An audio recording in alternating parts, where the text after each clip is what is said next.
Madame, Monsieur, bonjour, très heureux de vous retrouver. Voici le constat de le menu de ce 13h au Bénin. Conformément au calendrier rendu disponible, la rentrée a bel et bien démarré ce lundi 19 septembre 2022. Premier jour de la rentrée, première leçon. Retour sur cette première journée de la rentrée des classes dans différentes villes du pays. Ensuite, l'organisation des jeunes du bloc républicain, avec à sa tête l'honorable Noumou Bida, a rencontré à Kouandé les militants et ses partisans du bloc républicain au menu des échanges, le militantisme politique à l'aide de la réforme du système partisan, compte rendu à suivre dans un instant. Et puis enfin, la Chambre de commerce et d'industrie du Bénin se dote de son budget réuni en session ordinaire. L'institution consulaire entame l'étude de son budget pour le rayonnement du commerce et de l'industrie au Bénin. Vous suivrez l'ouverture des travaux en pied d'édition.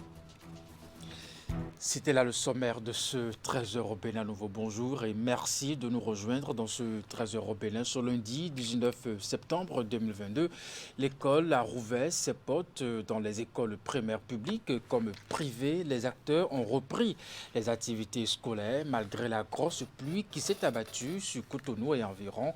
La rentrée a eu lieu. Écoliers et écolières ont répondu à l'appel des enseignants. Et voici le constat de Clément Achadé, Henri Ganti.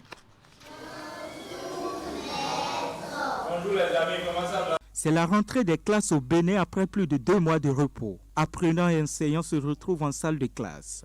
Dans les écoles primaires de Cotonou et Abomey-Calavi, l'heure est aux dispositions pratiques pour le démarrage des activités pédagogiques, comptant pour l'année scolaire 2022-2023.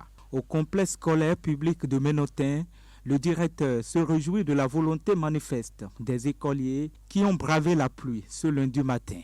Un bon pour elle aussi. Yamo, yamo. Ici à Itchédji, la rentrée scolaire 2022, de l'année 2022-2023, s'est très bien effectuée. Oui, c'est très bien effectué, puisque depuis la semaine dernière, nous avons déjà fait la pré-rentrée. Cette pluie, on peut dire que ça a perturbé un peu l'ordre normal des choses. Donc, toutefois, les apprenants se sont déplacés, même pas tel qu'on le souhaite. Donc, je peux dire qu'on peut noter une reprise timide. Ce qui est sûr, d'ici à demain, on attend les enfants qui vont certainement se mettre au pas. Et donc, je vais leur souhaiter, n'est-ce pas, une bonne reprise. Les professeurs ont démarré les cours exactement à 8 heures précises. Malgré la pluie, nos apprenants sont déjà prêts et les cours ont démarré déjà à 8 heures pour midi. Dans les écoles privées, la mobilisation a été spontanée avec le démarrage effectif des cours. C'est le cas par exemple sur les différents sites du complexe scolaire Clé de la Réussite et Sainte-Claire. Ici, l'année scolaire démarre avec des innovations afin d'obtenir un bon taux de réussite. Ici à la Clé de la Réussite, on a commencé les choses ce matin, on a commencé les leçons et tout va bien ici à Ménotin. On a commencé les leçons, on a commencé le vocabulaire thématique en français et puis en US moral. C'est ce qu'on a fait, on a commencé ce matin. Toujours chaque année c'est 100% et c'est ça que nous souhaitons que nous ayons chaque année. D'abord pour les apprenants, nous allons leur demander d'ici 3 semaines, nous allons commencer les premiers devoirs. Ils ont intérêt à commencer par apprendre les toutes premières leçons. Comme vous le constatez, depuis le matin, les enfants sont venus nombreux et les tout petits enfants sont accompagnés par leurs parents pour les inscrire. Les emplois de temps sont déjà établis et tout se passe normalement. En ce début de la rentrée, l'administration et le personnel enseignant consacrent aussi un temps de conseil aux apprenants. Ils invitent par ailleurs les parents à plus de responsabilités. De meilleurs résultats et cela est dû à nos rigueurs ici. Je rassure les parents de ne pas avoir d'inquiétude par rapport à la rigueur. Les cours ont bien démarré et nous avons l'ambition de cette année de corser davantage nos séances de travaux dirigés et les renforcements des tout derniers moments et faire appel à des compétences externes. Je veux parler des inspecteurs, des conseillers pédagogiques pour mieux vraiment encadrer les enfants afin que les résultats soient meilleurs par rapport à l'année dernière. Mon message à l'endroit de nos élèves, c'est qu'ils soient sages, qu'ils se donnent plus au travail. Nous sommes prêts à les accompagner. Je parle en tant qu'enseignant en général. Le compte à rebours est ainsi lancé. Enseignants et écoliers sont aguerris pour l'exécution des programmes. Si dans l'ensemble des complexes privés parcourus, aucun incident n'est signalé, des problèmes existent dans les écoles publiques. L'exemple de cette école exposée à l'inondation en 7 ans de pluie à Cotonou et environ. Et tout comme dans le primaire, la rentrée scolaire est également effective dans les établissements secondaires. Une équipe de notre rédaction a sillonné quelques collèges pour constater le démarrage des activités scolaires. Dans l'ensemble, tout a bien commencé. Seulement, les aspirants au métier d'enseignant se plaignent du quota horaire qui leur était confié. Teddy Goudalo-Henri Ganti. Pas de temps perdu ce 19 septembre 2022, jour du démarrage des activités scolaires sur le territoire national. Les défis restent toujours les mêmes. Il s'agit d'aider les apprenants à franchir les obstacles des processus d'apprentissage et d'évaluation afin de contribuer à la formation d'une relève de qualité comme l'a souhaité les programmes d'études. Je suis arrivé dans cette salle il y a quelques instants. Avant ça, j'étais dans une classe de première B. Comme vous l'avez constaté déjà, à 6h30, la pluie a commencé. Donc, c'est la preuve que Dieu aussi est avec nous. On a eu une rentrée bénie, une rentrée apaisée. Et d'ailleurs, le gouvernement aussi, pour qu'on ait une rentrée apaisée, a commencé par satisfaire les enseignants. Les enseignants ont eu leurs primes à temps. Les heures supplémentaires ont été payées. Il a déjà commencé par surprendre positivement les AME.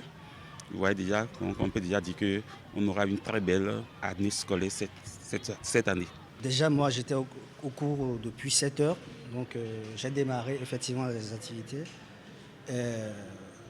Concrètement, ça se passe bien. Les élèves sont tous là et les cours ont bien démarré. Je viens de voir les élèves et ils sont assez nombreux, ils sont arrivés malgré la situation climatique difficile. Ils sont arrivés et pour les 10 à 20 minutes que je viens de faire avec eux, ils m'ont paru déterminés pour travailler et poursuivre correctement le travail au cours de l'année. Et pour atteindre ces objectifs, la détermination des apprenants et surtout le suivi des parents sont capitaux. Du côté des élèves, ils sont tous fiers de se retrouver à l'école. Ils expriment d'ailleurs leur satisfaction et prennent l'engagement de faire de cette nouvelle rentrée académique une réussite. J'ai démarré la rentrée bien. Mes parents m'ont payé les fournitures dont j'ai besoin pour commencer la classe de 3e. Je pense que cette année, ce sera bon parce que normalement, on ne trouvait pas vite les professeurs, mais c'est bien. On a démarré les cours, normalement. Je pense bien de bien travailler en classe, de suivre mes professeurs quand ils expliquent le cours. Je suis bien content d'avoir commencé la rentrée et j'espère que cette année sera meilleure année. Je souhaite le succès pour tous les enfants de la terre qui vont divers examens, même dans les classes antérieures. La particularité de cette année, c'est de faire en sorte que les enfants réussissent davantage. Et nous allons mettre l'accent sur le renforcement des capacités des enseignants. Déjà, nous avons commencé pendant la journée pédagogique et nous allons continuer dans cette lancée-là pour que les enseignants qui vont transmettre la connaissance soient, n'est-ce pas, mieux aguerris que par le passé. Et quand l'enseignant est bon, il va de soi qu'il donne de bons rendements et que les enfants réussissent nombreux. Au niveau des établissements sillonnés, les aspirants au métier d'enseignant se plaignent d'un problème qui, selon eux, persiste. Il s'agit du quota horaire qui leur est confié. Le quota horaire est énorme passer déjà de 18h à 26h. Vous vous rendez compte? On travaille sans relâche. Il faut travailler sans répit. Tout compte fait, on a commencé, nous avions l'obligation de travailler. On n'a pas le choix. En attendant d'éventuelles réductions du quota horaire, les AME sont quand même tenus d'être présents dans leurs classes respectives en vue de dispenser les cours aux apprenants. À l'intérieur du pays à présent, les écoles et lycées et collèges de la ville de Nati Tengou reprennent vie après les vacances. Les écoliers, élèves et enseignants ont repris le chemin des classes ce lundi. C'est donc parti pour 9 mois de cours et pour constater de visu le démarrage effectif ou non des cours. Bien entendu, Alassane Arounan, Abdou Sabi et Drissou ont parcouru hier matin, quelques établissements privés et publics d'enseignement dans la ville de Nati Tengou. Voici le compte rendu. Nous sommes ici à l'école urbaine centre de Nati Tengou ce lundi 19 septembre. C'est le jour de la rentrée des classes pour le compte de l'année 2022-2023. Écoliers et enseignants ont ainsi repris le chemin des classes pour 9 mois. Les écoliers et le personnel enseignant sont au rendez-vous. Maintenant, par rapport au démarrage du cours, nous dirons oui parce que nous avons un chronogramme que nous suivons sur le plan national. Aujourd'hui, c'est dire que de 8h à 10h, nous devons accueillir les écoliers et les installer. Et cet accueil se déroule dans un environnement peu favorable à la reprise normale des cours, avec à la clé une cour herbeuse et certaines salles de classe en état de délabrement très avancé. C'est le travail des parents. Ils devaient nettoyer la cour pendant la période de la pré-rentrée, mais on n'a pas eu vraiment la chance de retrouver les parents. Les parents n'étaient pas du tout présents.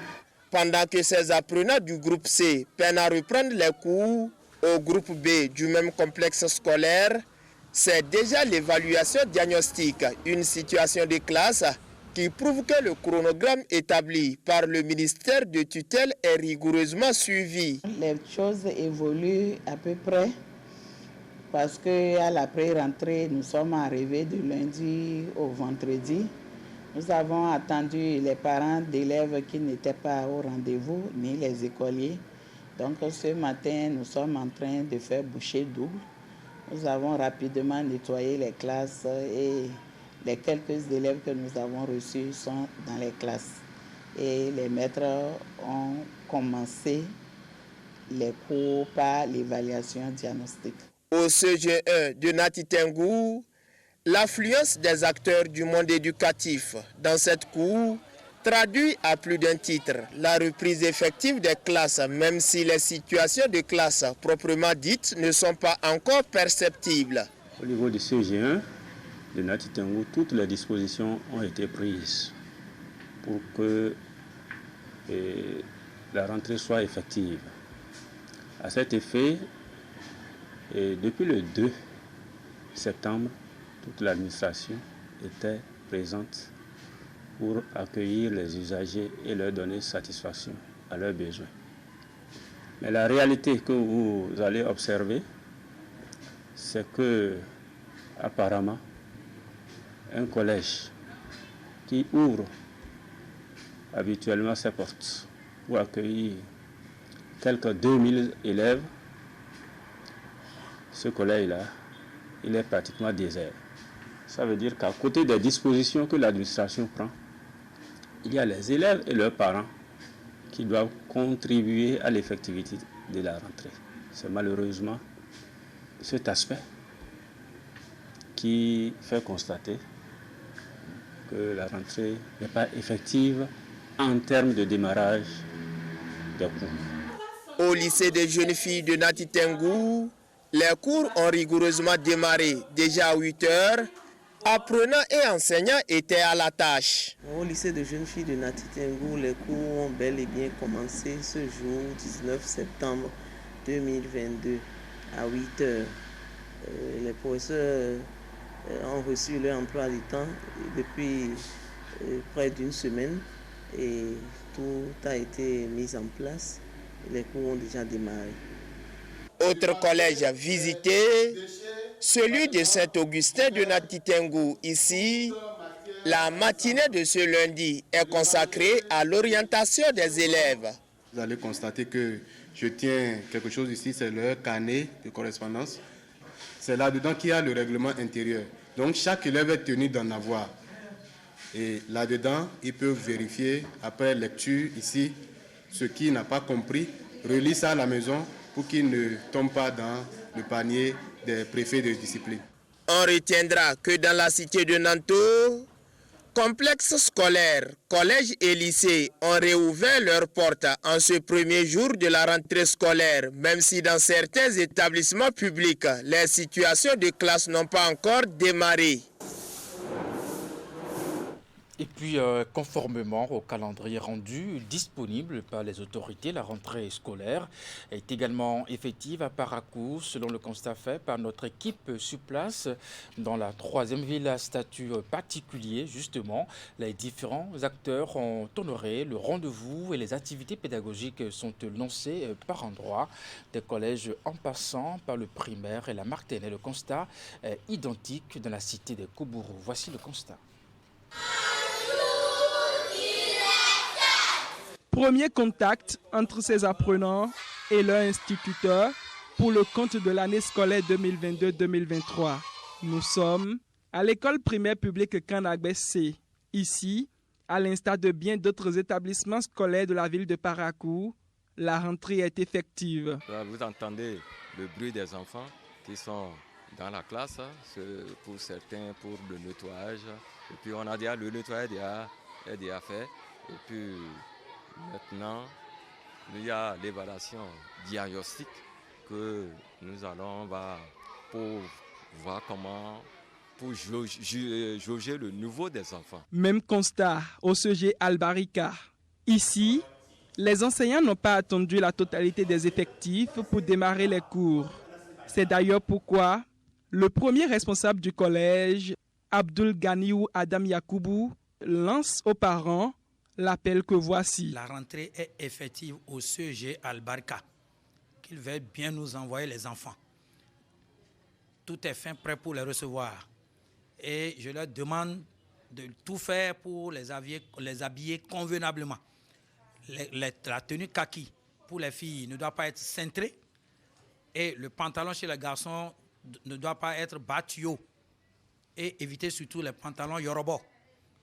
Nous allons y veiller. Certaines difficultés sont toutefois à prendre en compte. En dehors de celles liées aux infrastructures, la non-disponibilité des relevés de notes des nouveaux collégiens pose problème. Mais il y a un problème qui pose.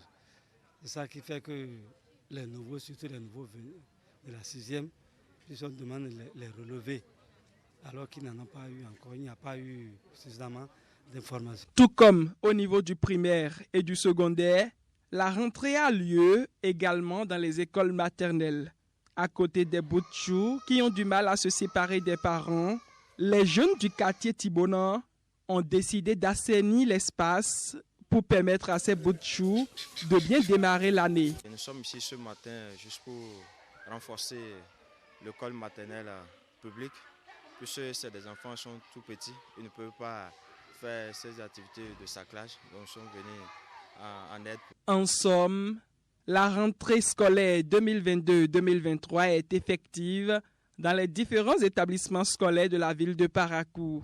Dans certains collèges même, les retardataires sont obligés de rester au portail, la preuve que le top des activités pédagogiques est donné. Et puis nous parlons toujours de la rentrée, reprise des cours dans les différentes écoles maternelles et primaires ainsi que les collèges et lycées au Bénin. Après quelques mois de vacances, enseignants et apprenants ont retrouvé ce lundi le chemin des classes. La rentrée scolaire fixée pour ce 19 septembre a effectivement eu lieu sur l'ensemble du territoire national. C'est le département du Zou qui a accueilli le lancement officiel des activités scolaires. Les ministres Yves Kabi-Kwaro et Salimon Karimou ont fait le tour de plusieurs écoles. Voici le constat de Imet Elena Moussou et Georges Vaudoulan. Dans les écoles primaires, collèges et lycées sillonnés, la délégation est allée constater l'effectivité de la rentrée scolaire 2022-2023. Accompagnés pour la circonstance par des autorités communales, les chefs services déconcentrés et autres, le ministre des enseignements maternels et primaires ainsi que son homologue du secondaire, technique et de la formation professionnelle sont descendus dans plusieurs établissements dans les villes d'Abomey et de Boycon. Effectivement, depuis 7h45, nous étions dans nos établissements, en commençant par l'EPP Sono à Abomey. Nous avons vu des apprenants qui sont déjà en salle, nous avons vu des enseignants qui dispensaient déjà les apprentissages. Nous avons vu le personnel administratif concentré à la tâche. Je suis fier qu'une école de mon arrondissement ait pu abriter cette cérémonie de lancement de la rentrée. Au-delà de ce que nous avions annoncé comme étant fait, les moyens mis à disposition à temps en matière de subventions pour le fonctionnement des écoles, en matière de primes, en matière d'infrastructures apprêtées, il faut aller constater maintenant si c'est effectif. À chaque étape, la délégation a échangé avec les apprenants et les enseignants. Pour chaque secteur, les autorités ont rappelé les dispositions prises par l'exécutif afin d'assurer une bonne reprise des cours. L'autre sujet longuement débattu est l'amélioration des conditions de vie des enseignants. Ces derniers ont été rassurés de ce que le gouvernement s'emploie à résoudre les difficultés et problèmes qui entravent leur épanouissement. Professeurs et enseignants sont aussi appelés à donner le meilleur d'eux-mêmes pour la formation et surtout l'éducation des apprenants. Nous leur avons dit qu'il n'y a pas d'école sans enseignants. Nous voulons des enseignants en classe, mais nous voulons des enseignants de qualité, des enseignants bien formés et surtout des enseignants motivés. Pour notre part, au niveau du gouvernement, nous mettrons tout en œuvre pour que les conditions de vie et de travail soient des meilleures possibles. Et comme vous avez pu le constater, depuis quelques années, le gouvernement s'emploie à faire en sorte que nous ayons des enseignants suffisants dans nos écoles, bien formés et des enseignants motivés. Et nous leur demandons de considérer toujours qu'ils exercent le plus beau métier du monde. C'est l'enseignant qui façonne l'homme, qui façonne le constructeur du monde. C'est l'enseignant qui façonne le protecteur du monde. Certes, ils ont besoin des conditions, de très bonnes conditions pour exercer. L'État en est conscient. Pour les 9 prochains mois de cours, le top est donc donné. La visite de terrain de ce 19 septembre vise également, selon les autorités, à doper le moral aux différents acteurs du système éducatif au Bénin. Au terme de la randonnée, Yves Tchabi Kouaro et Salimane Karimou ont exprimé leur satisfaction. Ils ont formulé à l'endroit des enseignants et apprenants leurs vœux de bonne rentrée scolaire, tout en invitant chaque partie à plus de ténacité et d'engagement pour des résultats meilleurs à la fin de l'année. Les élèves orphelins démunis de la commune de Perere ont commencé cette rentrée avec joie, qu'ils soient du primaire ou du secondaire. Ils viennent d'être gratifiés de kits scolaires ce dimanche, veille de la rentrée des classes. Et l'heureux donateur n'est autre que le coordonnateur bloc républicain de la commune, Adam Tchabibouko, grâce au soutien de l'élu BR Charles Toko, parrain de l'initiative. La cérémonie de remise s'est déroulée dans l'enceinte du centre de promotion sociale de Perere, en présence des membres du parti, des populations sorties nombreuses et surtout des bénéficiaires. Reportage de Jacques Dégbé, Socrate à Dantoni. C'est avec les bras chargés de kits scolaires qu'Adamon Chabibouke est descendu au centre de promotion sociale de Perere ce dimanche 18 septembre 2022. À la veille de la reprise des classes, le coordonnateur bloc républicain de la commune de Perere est venu semer la joie dans le cœur des élèves orphelins et démunis de sa localité. Chers parents, nul n'a le droit d'être heureux tout seul, je le redis. Et c'est fort de cela que, connaissant vos difficultés à préparer la rentrée pour vos enfants, nous avons décidé d'unir nos forces pour vous soulager. Ainsi, nous avons constitué des kits contenant des fournitures complètes pour l'année scolaire à tous les bénéficiaires. Il s'agit des cahiers, des bics, des boîtes mathématicales, communément appelées vrais dessinateurs, des couvertures pour cahiers, des ardoises et bien d'autres outils. Au total, 200 élèves orphelins et démunis, dont 100 écoliers, ont bénéficié de ces kits de fournitures scolaires. Pour le parrain de l'événement, Charles Toko, également membre du bloc républicain, Il est d'une obligation d'investir dans l'éducation des enfants qui constitue l'avenir du Bénin. Il loue d'ailleurs l'initiative du jeune acteur politique Adamon Chabibouko. Les ministres de demain sont là. Le président de la République de demain, il est parmi eux peut-être. Les docteurs sont parmi eux. Alors ces jeunes enfants qui sont là, les parents démunis, qui n'ont peut-être pas de cahier, qui vont se rendre à l'école sans bic, sans rien, je pense qu'il faut applaudir sincèrement mon jeune frère Adam Boukor. C'est ça qu'on appelle le retour de l'ascenseur. Aujourd'hui, quand ils vont rentrer, la réflexion du parent ne sera plus comment faire pour que mon enfant aille à l'école. Il sait déjà que c'est garanti, son enfant a les fournitures pour aller à l'école. Venus des 6 arrondissements de Péréré, les bénéficiaires ainsi que les parents n'ont pas manqué, eux aussi, de remercier le donateur. La communauté de Péréré est particulièrement honorée et du jamais vu. Je voudrais saluer infiniment les initiateurs, le parrain et notre coordinateur communal, M. Adam Chabibouko. Cette œuvre sociale vient à point nommé pour soulager les parents d'élèves qui, en cette période de la rentrée, ont souvent des problèmes financiers pour faire face à cette rentrée. Tout en promettant de revenir l'année prochaine pour le même geste, le donateur a invité les apprenants à faire bon usage de ces kits et surtout à travailler pour réussir en fin d'année scolaire. Et puis nous restons toujours dans cette actualité de la rentrée. En cette période de rentrée scolaire au Bénin, le cadre de réflexion et de concertation des musulmans du département du Mono va au chevet des enfants en situation difficile, des enfants à qui des kits scolaires ont été offerts pour leur permettre d'effectuer la rentrée des classes.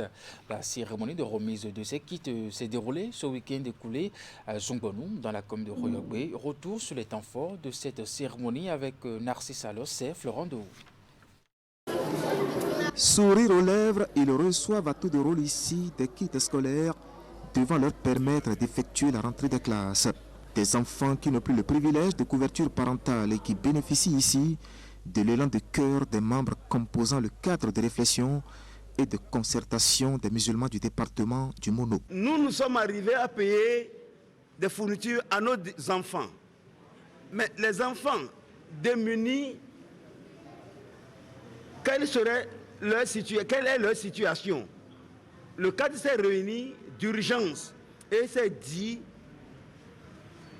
si nous disons qu'il faut qu'on ait pour tout le monde, cette cible-là risque de ne pas commencer les classes au même moment que nos enfants. Nous nous sommes dit,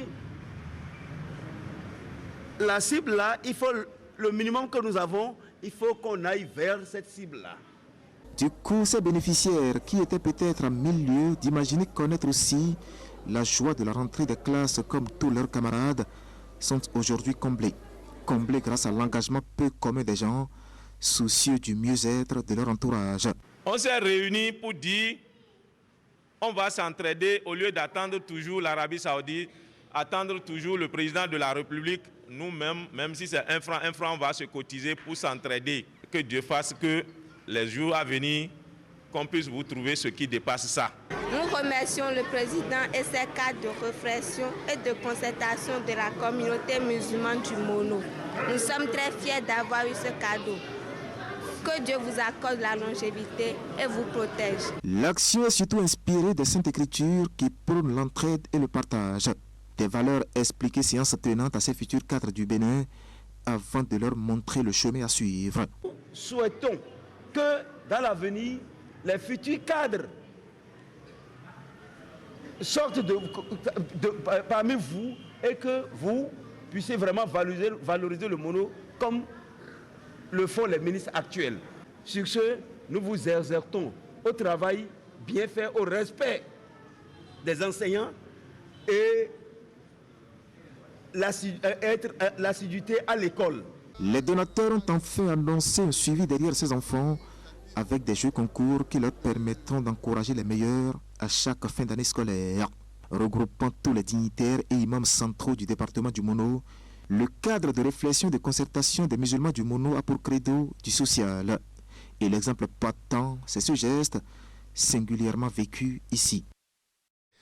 Dans la suite de ce 13h au Bénin, l'organisation des jeunes du bloc républicain, avec à sa tête l'honorable Noumbida, a rencontré à Kouandé les militants et sympathisants du bloc républicain. Au menu des échanges, le militantisme politique à l'ère de la réforme du système partisan. Voici le compte-rendu de leur activité. Républicains, plus unis, plus forts pour construire le Bénin. L'engagement de l'organisation de la jeunesse du bloc républicain OJBR pour porter très haut l'étendard du parti du cheval cabré est inflexible. À travers cette mobilisation à Kouandé, elle entend échanger et discuter avec les militants et sympathisants BR des 3e et 4e circonscriptions électorales sur les thèmes en lien avec l'engagement partisan. Le thème est évoquant. Engagement politique des jeunes à l'aide de la réforme du système partisan. Pour moi, on n'aurait pas pu choisir un thème meilleur que ça, parce que c'est l'actualité. Et aujourd'hui, si vous suivez un peu l'actualité, je me demande si c'est vraiment de l'engagement politique que nous observons. La forte mobilisation des jeunes témoigne fort bien l'intérêt qu'ils accordent à leur parti politique, un parti qui, selon le coordonnateur national OJBR, répond aux aspirations, attentes et besoins de ses militants sans discrimination aucune. Vous ne vous êtes pas trompé du choix de parti. Le bloc républicain, c'est le parti des jeunes, c'est le parti des femmes, c'est le parti, le seul au Bénin, qui de façon réelle, à travers les tests statutaires, a indiqué la place des jeunes, a indiqué la place des femmes. Et toutes les opérations menées au sein du bloc républicain ont prouvé qu'effectivement, le bloc républicain est le parti des jeunes. Le thème central de ces assises, engagement politique des jeunes à l'ère de la réforme du système partisan, atteste de la ferme volonté des membres fondateurs du BR de faire de leurs militants des citoyens modèles, responsables et engagés pour la cause commune. Pour être militant, chers jeunes, vous devez d'abord cultiver le sens de responsabilité. Cultiver un sens élevé de solidarité, de proximité. Le jeune militant aussi doit être modèle, un jeune modèle de sa société. Il faut cultiver l'honnêteté, le sens du devoir bien faire. 3 communications ont été données à l'assistance. Si la première a mis l'accent sur les opportunités pour l'entrepreneuriat agricole dans l'Atakora, les 2 autres ont respectivement abordé les questions liées aux enjeux des législatives de 2023, rôle et responsabilité du jeune républicain et enfin, militantisme politique, comment impliquer la femme de l'Atakora. Et puis à quelques mois des élections législatives, des voix s'élèvent pour dénoncer des propos régionalistes qui s'observent depuis le département de l'Atakora. L'organisation des jeunes du bloc républicain, à travers une déclaration, appelle ses militants et sympathisants du bloc républicain à l'unité nationale ainsi que les autres acteurs des autres formations politiques. Je vous invite à suivre un extrait de leur déclaration. Considérant que le PAG2 2021-2026, ayant engagé l'aménagement et le bitumage des routes du Penko, Kero, Banokwara et Kota Kouandé, est réparateur d'une injustice séculaire, celle de l'exclusion d'un peuple laborieux du partage de la richesse nationale dont il est le 2e contributeur pour les 40% de sa production. Considérant l'émergence récente sur les réseaux sociaux de propos empreints de germes régionalistes, divisionnistes et ethnocentriques, attribués à tort ou à raison à des leaders politiques se réclamant d'un certain parti politique, considérant que la paix n'est pas un vain mot, mais un comportement, considérant que le bloc républicain est par excellence un parti de paix et d'unité nationale, nous, jeunes républicains de la Takora, depuis les 800 mètres d'altitude de notre admirable pays, le Bénin, réitérons notre soutien sans faille au PAG 2021-2026. Félicitons le bureau politique et le bureau exécutif national de notre parti pour leur force de persuasion, manifeste ces derniers jours par des adhésions massives et ininterrompues de personnalités et d'organisations influentes à notre parti, le Bloc républicain. Lançons un appel vibrant aux instances dirigeantes de tous les partis politiques de notre pays à recadrer les propos de leurs militants sur les lignes directrices promotrices de paix et d'unité nationale. Au peuple béninois en général et à sa jeunesse en particulier, à se désolidariser de tout acte attentatoire à la paix et à la cohésion nationale, à promouvoir la paix par des actes de tolérance, avant, pendant et après les législatives du dimanche 8 janvier 2023. Et puis avant de vous quitter, je voulais annoncer en titre, le secteur privé béninois est un secteur déterminant dans l'économie nationale, pourvoyeur non seulement de prestations, il est aussi bien entendu intéressant en matière d'emploi et en tant que tel, il œuvre pour son rayonnement, pour son fonctionnement également. L'institution consulaire se retrouve en session ordinaire pour l'étude de son budget. Compte rendu de Assiomo Kanyasion.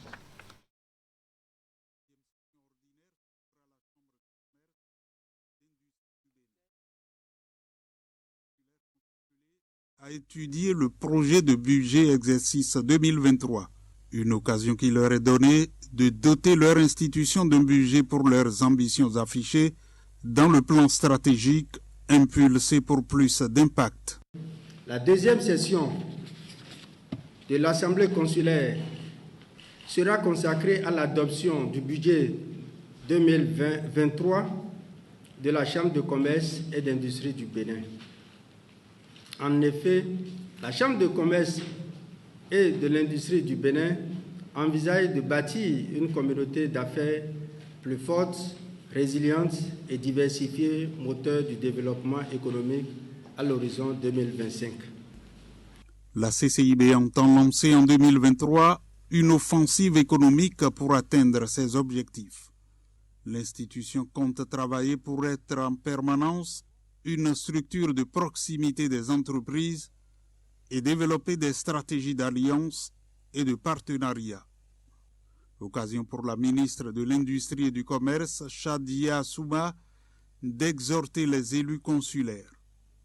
Le budget prévisionnel exercice 2023 que vous allez soumettre à l'appréciation des membres de l'Assemblée consulaire devra, dans ses différentes déclinaisons, répond non seulement aux attentes de vos mandants en termes de services aux entreprises, marquer l'empreinte de la Chambre de commerce et d'industrie du Bénin dans l'écosystème entrepreneurial, mais également de vous permettre d'atteindre les objectifs à minima qui vous ont été fixés par le gouvernement pour la mandature 2020-2025. Dans cette dynamique, la CCIB envisage de renforcer son rayonnement dans l'ensemble du pays. En outre, elle s'attellera à valoriser la croissance durable des entreprises et à être un acteur de veille économique. Aussi, œuvre-t-elle pour faire naître une véritable émulation et un engagement plus fort de la part du secteur privé. Voilà, c'était là le dernier reportage de ce 13h au Bénin. C'est la fin de cette édition. Merci de l'avoir suivi. Le programme se poursuit sur Canal 3 Bénin à 16h. Votre bulletin d'information, 19h30, la grande édition de la soirée. Jusque-là, portez-vous bien et à très bientôt.